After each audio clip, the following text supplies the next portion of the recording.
네, 오늘 우리에게 주시는 말씀은 예수님의 평지설교라고 불려지는 말씀의 서론 부분입니다. 왜 평지설교인가? 예수님께서 제자들을 선택하시고 그들과 함께 제자들이 산에서 내려오셔서 평지에 서셨다고 그랬어요. 그때 많은 사람들이 나왔고 그들에는 예수님의 제자들도 많이 있었습니다. 오늘 말씀에 예수님께서 그들 가운데 제자들을 보시고 말씀하시는 내용입니다. 마태복음에 산상수훈이 있다면 누가복음에는 평지설교가 있는 것입니다. 산상수훈이나 평지설교나 똑같이 시작은 복이 있나니 이렇게 시작합니다. 예수님께서는 그의 제자들에게 복을 주시고 그들을 복 있는 사람이라고 부르십니다.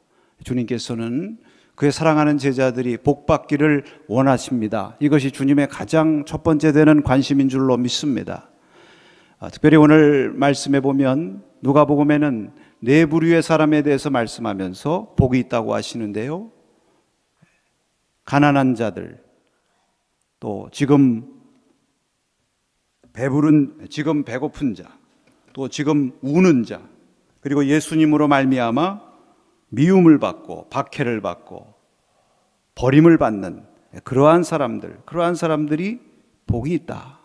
그래서 가난한 자는 천국이 저희 것이며 또 지금 굶주리고 있는 사람은 배부르게 될 것이고 지금 슬픔 가운데 있는 사람은 웃게 될 것이고 박해를 받는 사람은 하나님의 상급을 받을 날이 오게 된다. 이런 말씀을 하셨습니다.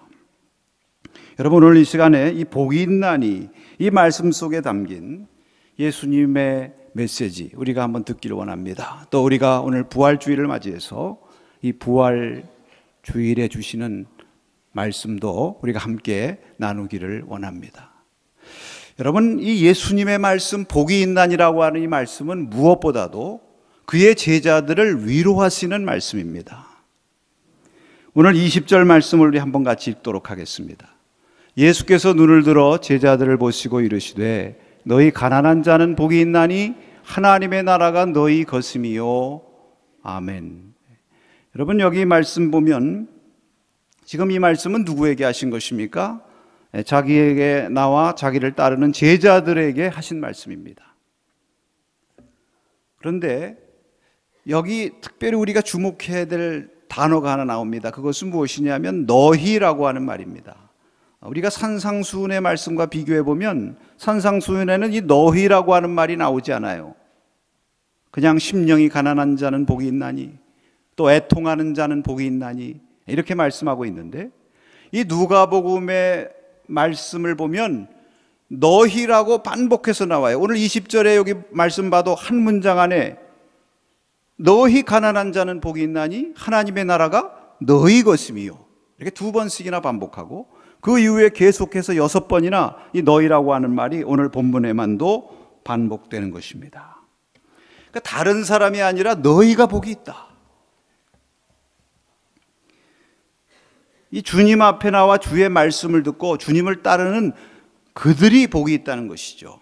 여러분, 사실 여기 주님 앞에 나온 이 제자들은 실제로도 가난하고 또 지금 배가 고프고 지금 눈물을 흘리고 또 예수님 믿는다고 하는 것 때문에 박해를 받고 버림을 받고, 버림받는다는 것은 예를 들면 이제 유대인 회당 같은 데서 배척을 받고요, 공동체에서 쫓김을 당하고 이런 어려움을 당하는 사람들이었습니다.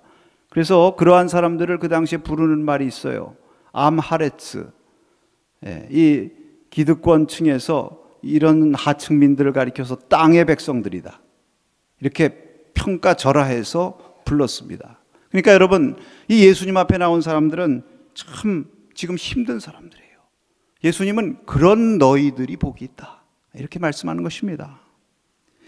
왜 너희라고 지칭해서 말씀할까요? 그것은 바로 예수님께서 제자들을 위로하시기 원하시기 때문이에요. 제자들을 축복하시기 원하시기 때문인 것입니다. 여러분, 산상수훈과 평지설교의 결정적인 차이가 무엇인지 아십니까? 우리가 흔히 산상수훈은 많이 읽고 평지 설교의 말씀은 잘 안 읽는 경향이 있어요. 비슷한 것 같아서. 비슷하지 않습니다. 아주 결정적인 차이가 있습니다. 그것은 무엇이냐면 여러분, 산상수훈은요 글자 그대로 수훈이에요. 그래서 그 산상수훈 시작할 때는 뭐라고 시작하느냐 하면 예수께서 가르쳐 이르시되, 이것은 가르침입니다. 제자들을 가르쳐서 너희들이 하나님 나라 백성이고 하나님 나라 제자들이니까 제자들은 이렇게 살아야 된다, 가르치는 데 목적이 있는데, 오늘 여기 평지설교를 보면 가르친다는 말이 없어요. 그냥 이르시되입니다. 왜 그러시는가? 가르치려고 하기보다는 위로하시기를 원하시는 거예요. 여러분, 이러한 목적을 분명히 보여주는 말씀이 24절에 보면 나옵니다. 여기 보면 이제 이 누가복음에는 복이 있는 사람뿐만 아니라 이 화 있는 사람에 대한 말씀도 하는데요. 여기 한번 같이 읽겠습니다. 그러나 화 있을진저 너희 부요한 자요, 너희는 너희의 위로를 이미 받았도다. 여기 예수님께서 위로라고 하는 말을 쓰시면서 부요한 자들이 화가 있다고 그래요. 부요한 자가 다 화 있다는 것이 아니에요. 왜 화 있는 부요한 자가 여기 지금 있는가? 스스로의 부요함으로 말미암아 스스로 위로를 다 받았기 때문에, 받을 위로가 없기 때문에, 주님으로부터 받을 위로가 없기 때문에 화 있을진저 이렇게 말씀하시는 것입니다. 그럼 지금 주님 앞에 나온 이 성도들, 이 제자들, 그런 너희들은 어떤 사람들이냐? 너무 힘들고 가난하고 세상에서 박해받기 때문에 이 땅에서 받을 위로가 없어요. 그래서 주님 앞에 나와서 주님의 위로를 사모하고 나오는 그러한 자들입니다. 그러한 너희가 복이 있다고 말씀하는 것입니다. 오늘 이 시간 사랑하는 성도 여러분, 혹시 여러분 가운데 지금 가난함 가운데 있고, 지금 배가 고프고, 지금 슬픔 가운데 있고, 예수님을 믿는 것으로 인해서 힘들고 어려움 가운데 있는 그런 상황에서 주님 앞에 나오신 분들이 계십니까? 여러분은 무조건 복되십니다. 주님께서 그렇게 말씀하세요. 이유 조건 없이 무조건 너는 복되다. 그러면 혹시 이 가운데 좀 부요한 자로서 스스로 생각되는 분들, 그러나 부요함에도 불구하고 그 부요함이 자신의 위로가 다 되지 못하고, 여기 말씀에 보면 저희의 위로를 다 받았다고 그랬는데 나 스스로의 위로를 다 받지 못하고 나는 부요하지만 나는 이것이 나에게 만족을 주지 못해요.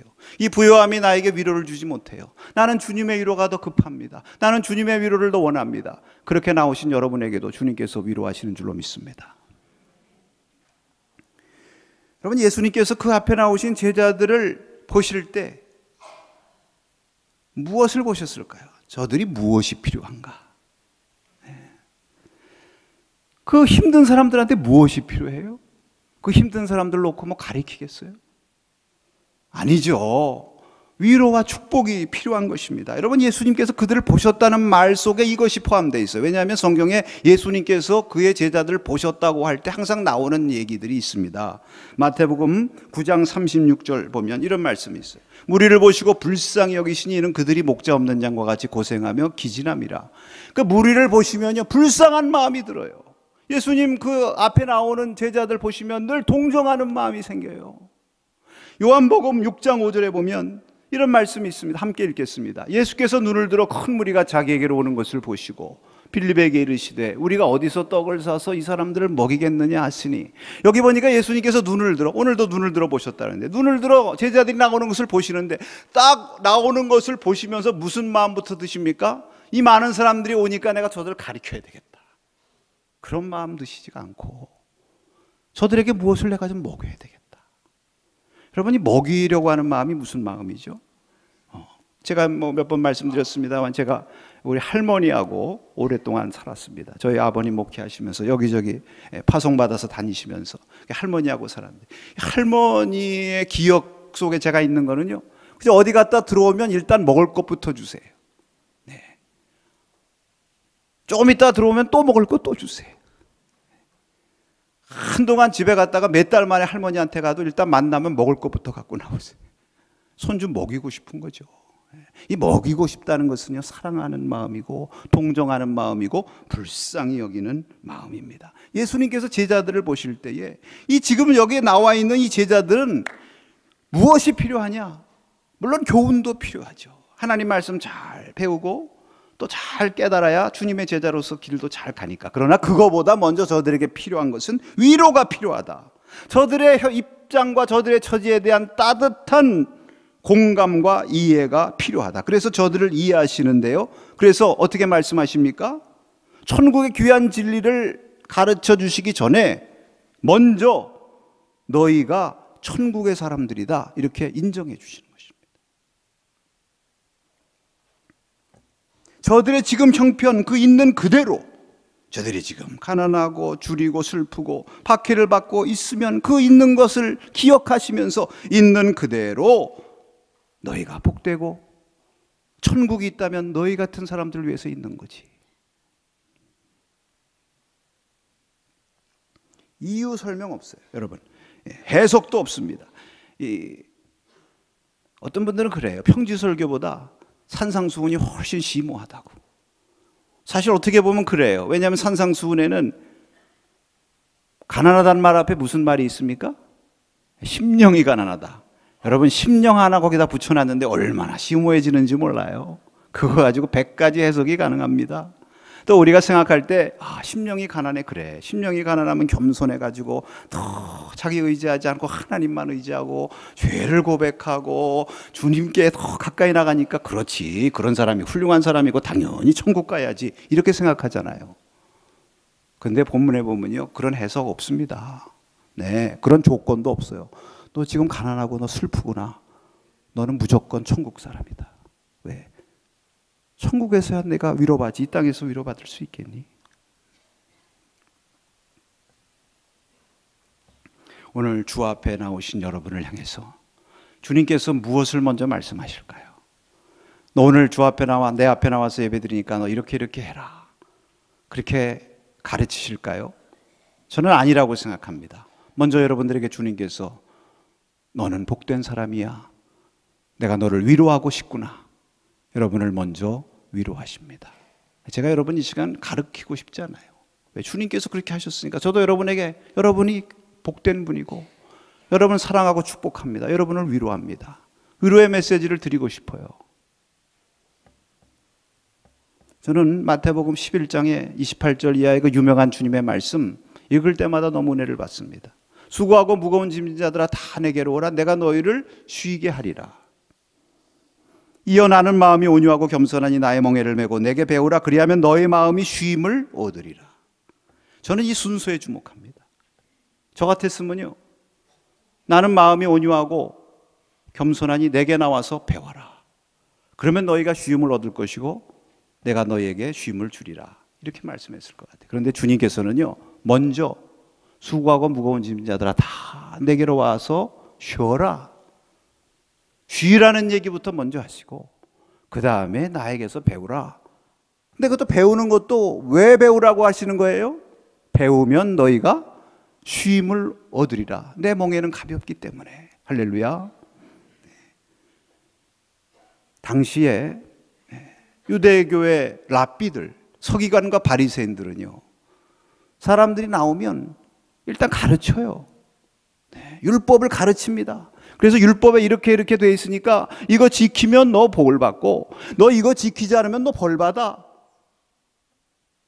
다른 얘기 같은데 얼마나 부담스럽습니까? 예수님은 쉬라고 그러니까 예수님께로 오는 거예요.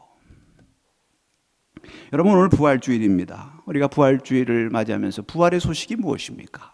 부활절에 주님께서 우리에게 주시는 메시지가 무엇입니까? 저는 부활절 본문 말씀들을 읽을 때마다 참 너무 감사해요. 부활절 본문을 한번 읽어볼까요? 마태복음 28장 8절 10절 여기 보면 이런 말씀이 있습니다. 한번 같이 읽겠습니다. 그 여자들이 무서움과 큰 기쁨으로 빨리 무덤을 떠나 제자들에게 알리려고 다름질할세 예수께서 그들을 만나 이르시되 평안하냐 하시거늘 여자들이 나아가 그 발을 붙잡고 경배하니 이에 예수께서 이르시되 무서워하지 말라, 가서 내 형제들에게 갈릴리로 가라 하라, 거기서 나를 보리라 하시니라. 여러분, 이 말씀 깨달아지십니까? 그 여자들, 막달라 마리아를 비롯한 그 여자들이 부활절 새벽에 빈 무덤에 가서 천사의 소식을 듣죠. 너무 두렵고 또 너무 기뻐가지고 빨리 제자들에게 가서 알려야 되겠다고 막 뛰어가다가 중간에 예수님께서 그들 찾아가신 거예요. 그런데 여러분, 예수님이 뭐라고 말씀하십니까? 너희들 지금 어디 가니? 나 부활의 소식을 전하러 가는구나. 빨리 가서 전해라. 빨리 가. 그러시지를 않고 그 여자들 만나가지고 먼저 뭐라고 말씀하셨습니까? 너희들 평안하니? 샬롬. 보니까 너무 기뻐가지고 경배했다고 그랬어요. 그 다음에 또 한 번 너희들 무서워하지 마라. 평안할지어다. 그리고 그 다음에 가서 알려라. 부활하신 예수님께서 제자들 가운데 나타나셨습니다. 요한복음 20장에.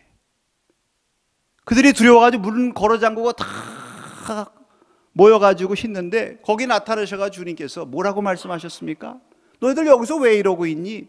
빨리 나가서 복음 전해야지. 내가 부활했는데 빨리 나가서 복음 전해. 일 시키실 수 있잖아요. 일 시켜.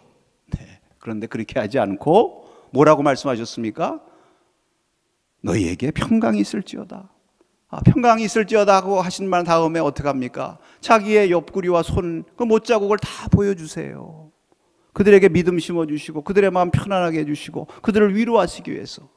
그리고 나서 또 한 번 너희에게 평강이 있을지어다. 그리고 나서 비로소 아버지께서 나를 보내신 것처럼 내가 너희를 보내노라.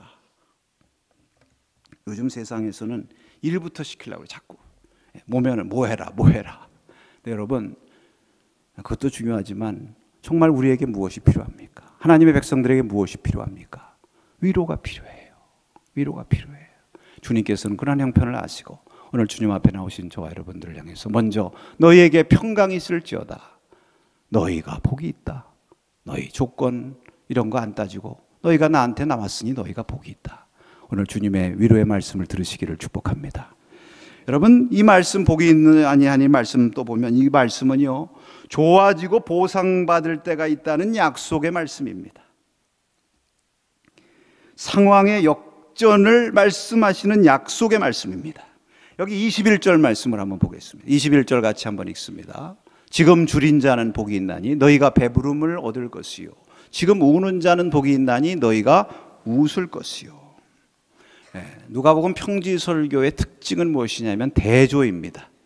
산상수훈과 달라가지고 복 있는 사람도 있고 또 화 있을진저 이 화가 되는 사람도 있고 또 여기 보면은 지금이란 말과 앞으로 이렇게 될 것이다 장차의 대조가 있어요.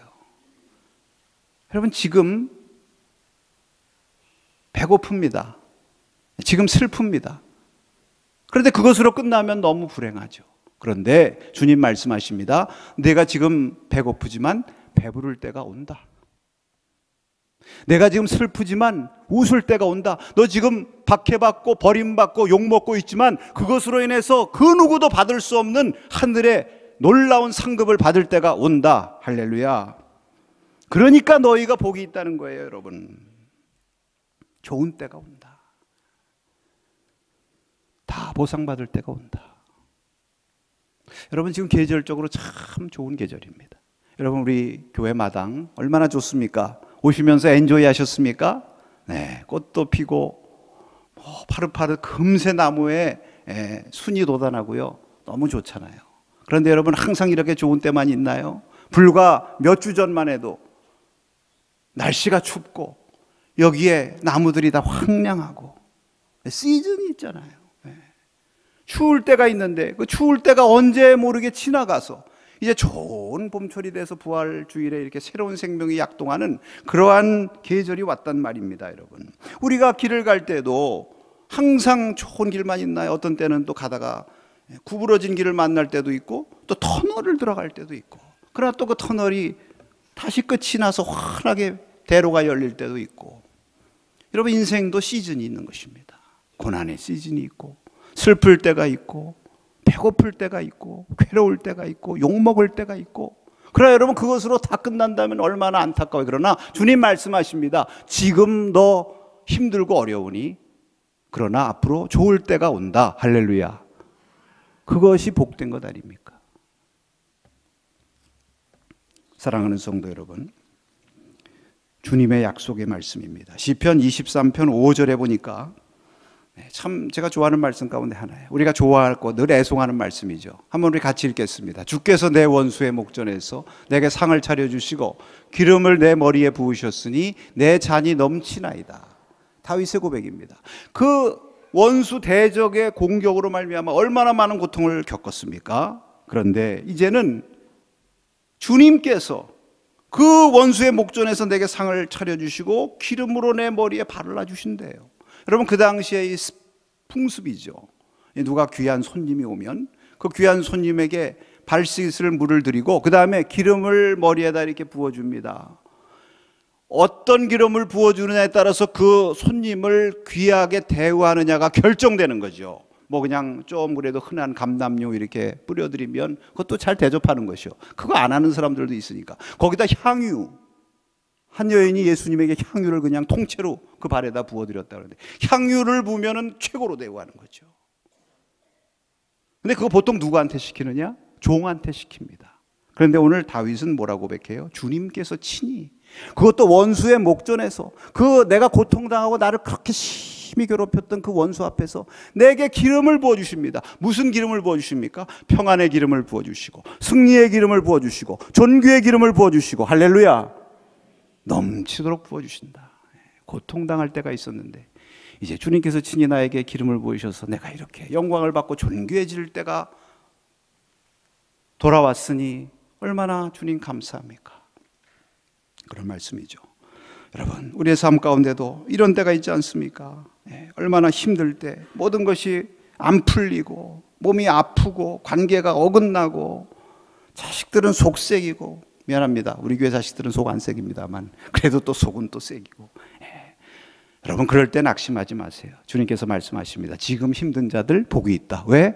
앞으로 좋아질 일이 있으니까. 지금 너무 꼭대기에 올라간 분들 좋아하지 마세요. 그렇잖아요. 세상에서 뭐라고 그래요? 내려가는 일만 있다. 때로는 하나님께서 우리의 앞길을 닫으시는 것처럼 느껴질 때도 있어요. 성경에 그렇게 나오거든요. 사무엘상에 보면 한나 그 남편의 사랑을 갑절이나 분인나보다 받았지만 핸디캡이 있어요. 자식이 없습니다. 분인나가 맨날 격동해요. 근데 거기 성경에 보면 뭐라고 그러냐? 하나님께서 임신하지 못하게 하심으로. 그 성경에 왜 기록했는지 참 저는 처음에 이해가 안 됐어요. 근데 이렇구나. 그가 하나님 앞에 눈물로 기도하지 않았습니까? 통곡으로. 하나님의 응답을 받아 엘리제 사장을 통해서 응답을 받고 평안히 가라 딸이야, 내가 기도하는 것을 하나님께서 허락하시길 원하노라. 그래서 응답받고 집으로 돌아가서 다시는 얼굴에 수색이 없고 웃으면서 지냅니다. 그러다 하나님께서 그로 하여금 임신하게 하심으로, 할렐루야, 사무엘을 얻어요. 천하의 귀한 아들을 얻고 하나님 앞에 드리고 2장에 보면 하나님 앞에 감사와 기쁨의 기도를 드립니다. 여러분, 이런 때가 올 줄 알았죠? 네, 우리는 압니다. 성경에 기록되어 있으니까. 때로는 하나님께서 우리를 막는 것 같고 하나님께서 노 말씀하시는 것 같지만 그것이 변하여 하나님께서 더 좋은 예수로 응답할 때가 온다는 것입니다. 우리가 그러한 때를 약속받았기 때문에 저와 여러분 복된 성도인 줄로 믿습니다. 여러분, 승리를 하되 그냥 승리하는 것보다 더 기쁜 승리가 있습니다. 무엇입니까? 역전승입니다. 10대 0으로 그냥 이기는 거하고 4대 0으로 지다가 5대 4로 이기는 거하고 무엇이 더 기뻐요? 여러분, 드라마 같은 거 보면요, 그래도 비극이 재미있는 것은 처음서부터 행복해서 마지막에 행복해. 그거 재미있을까요? 재미없습니다. 처음에 막 힘들어요. 비극이, 주인공 괴롭히는 인간들도 막 나타나고 아주 그냥 죽이고 싶은 인간들도 있고, 그런데 나중에 다 해결돼가지고 해피하게 끝나면 그게 재밌는 거죠. 그게 복된 거죠. 하나님께서 저와 여러분에게 이러한 은혜를 주신다고 생각하십시오. 지금 어려운 분들, 부활의 소식이 무엇입니까? 예수님 십자가에 달리시고 무덤에 들어가셨을 때 다 끝난 줄 알았어요. 예수님도 십자가상에 엘리 엘리 라마 사박다니 철저하게 버림받으셨습니다. 그러나 하나님 버리셨습니까? 아닙니다. 그 고통의 때를 이기시고 3일 만에 그를 다시 일으켜 세우심으로 부활 승천하게 하시고 영광의 주 승리의 주로 변화시켜 주신 줄로 믿습니다. 제자들도 실망하고 낙심했지만 그 예수님의 부활로 말미암아 다시 삶의 역전의 기회가 온 거예요. 할렐루야. 여러분, 슬픔이 변해서 기쁨이 되는 역사, 낙심, 절망이 변해서 소망과 용기가 넘쳐넘치는 이러한 놀라운 역전의 축복, 이것이 부활의 축복일진데 오늘 그러한 자가 복되다고 하신 주님의 말씀 들으시고 저 여러분에게 이러한 은혜, 부활의 은총 넘치게 체험되시기를 축원합니다. 여러분, 마지막으로 이 복이 있나니라고 하는 이 말씀에 우리가 주목해 보십시오. 주님께서 무엇을 복이 있다고 말씀하십니까? 저는 이 말씀 참 혁명적인 말씀이라고 생각합니다. 왜? 여기 주님께서 복되다고 하시는 말씀, 복된 사람이 누구예요? 가난한 사람, 배고픈 사람, 늘 슬피 우는 사람, 맨날 욕먹고 버림받고 박해받는 사람. 여러분, 이런 사람들이 세상적으로는 하나도 복된 사람이 아니죠. 다 슬프고 비참한 사람들이죠. 뒤에 가서 보면은 화 있을진저 하는데 너희 부요한 자들, 위로 다 받은 자들, 지금 배부른 자들, 지금 웃고 즐겁고 좋아하는 자들, 모든 사람이 칭찬하는 자들, 여러분 그런 사람들 우리가 되고 싶어하는 자들이고요. 세상적으로 보면 다 축복받았다고 말하는 그런 자들인데 예수님 볼 땐 그런 사람들이 오히려 복이 아니에요. 여러분, 우리의 가치 판단 기준에 아주 심각한 변혁을 요청하시는 말씀입니다. 중요한 것은요, 아무리 세상에서 복되다고 해도 주님이 보실 때 복되지 않으면 우리 성도들에게는 복되지 않은 거죠. 아무리 세상적으로 볼 때는 비참한 것 같고 안 되는 것 같고 불행한 것 같아도 주님께서 복되다 일컬으시면 복된 줄로 믿습니다. 그러니까 행복을 보는 기준, 가치 기준을 바꾸라. 내가 행복하다고 생각하는 것으로 보지 말고 주님께서 행복하다고 보는 것으로 볼 수 있는 눈을 달라고 기도하시기 바랍니다. 롯이 소돔과 고모라가 좋아가지고 너무 비옥하고 너무 번영하고 아름다워서 그곳으로 가는 게 자기는 좋고 복되다고 생각했는데 하나님이 보실 때는 복이 아니란 말입니다. 반대로 힘들고 어렵고 고난 가운데 있어도 그것 때문에 하나님도 의지하고 이 제자들처럼 세상에서 다른 낙이 없으니까 주님 앞에 나와서 말씀 듣고 주님 따라다니고 주님 섬기는 것으로 낙을 삼고 천국 소망하며 살아가니 여러분, 그것이 복이 아니고 무엇이겠습니까? 주님 말씀하십니다. 이제는 가치의 기준을 바꾸라. 세상적인 길에서 행복을 찾는 것이 아니라 그리스도의 길에서 행복을 찾으라 말씀하십니다.